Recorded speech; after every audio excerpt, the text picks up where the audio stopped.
इस जांबाज फौजी ने जर्मनी के 350 सैनिकों को अकेले बनाया था बंदी, बहादुरी के अंग्रेज भी थे कायल।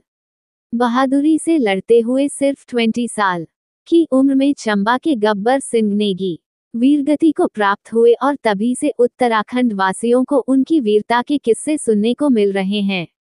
ये वही किस्से हैं जिनको सुनकर उत्तराखंड के जवान देश सेवा के लिए प्रेरित होते हैं। दोस्तों, आप देख रहे हैं ट्रू सागा सच्ची कहानी यूट्यूब चैनल। अपने देश का चैनल, वीडियो को लाइक करें, कमेंट करें और चैनल को सब्सक्राइब करें। साथ ही ये बताएं कि गब्बर सिंह मैरिड थे कि अनमैरिड। कमेंट करके भेजो। थैंक यू, धन्यवाद। देहरादून। पहाड़ी प्रदेश उत्तराखंड ने देश को कई बहादुर सैनिक दिए हैं, लेकिन इसकी प्रेरणा उत्तराखंड वासियों को कहां से मिलती है, क्या आप ये जानते हैं? जी हां, प्रथम विश्व युद्ध के दौरान उत्तराखंड के चंबा के एक छोटे से गांव मंजून के रहने वाले गब्बर सिंह नेगी को जर्मनी की सेना के खिलाफ लड़ने का मौका मिला। उत्तराखंड के इस वीर सपूत ने जर्मनी के 350 सैनिक और अधिकारियों को अकेले ही युद्ध में बंदी बना लिया था। इस युद्ध में बहादुरी से लड़ते हुए सिर्फ 20 साल की उम्र में चंबा के गब्बर सिंह नेगी वीरगति को प्राप्त हुए और तभी से उत्तराखंड वासियों को उनकी वीरता के किस्से सुनने को मिल रहे हैं। ये वही किस्से हैं जिनको सुनकर उत्तराखंड के जवान देश सेवा के लिए प्रेरित होते हैं।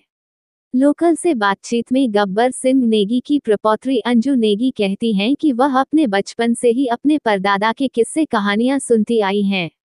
उनके नाम पर गांव में वह एक स्कूल भी चलाती हैं और उन्हीं के नाम पर अब उनके गांव का नाम भी जाना जाता है। चंबा का ये छोटा सा मंजूर गांव शहीद गब्बर सिंह नेगी की जन्मस्थली है और चंबा बाजार में उनको श्रद्धांजलि अर्पित करने के लिए सेना के द्वारा एक मेमोरियल भी बनाया गया है। वह कहती हैं कि हर साल मेमोरियल पर सेना के जवान उनको श्रद्धांजलि देने आते हैं। वहीं गांव में उनकी जयंती पर वीरता मेले का आयोजन भी किया जाता है। मरणोपरांत किया विक्टोरिया क्रॉस से सम्मानित। गब्बर सिंह नेगी की बहादुरी को देखकर अंग्रेज भी दंग थे। उन्हें मरणोपरांत ब्रिटेन के सर्वोच्च सैनिक सम्मान विक्टोरिया क्रॉस से सम्मानित किया गया। उनका एक मेमोरियल लंदन में भी बनाया गया है, जहां पर उनके जयंती पर उन्हें श्रद्धांजलि दी जाती है।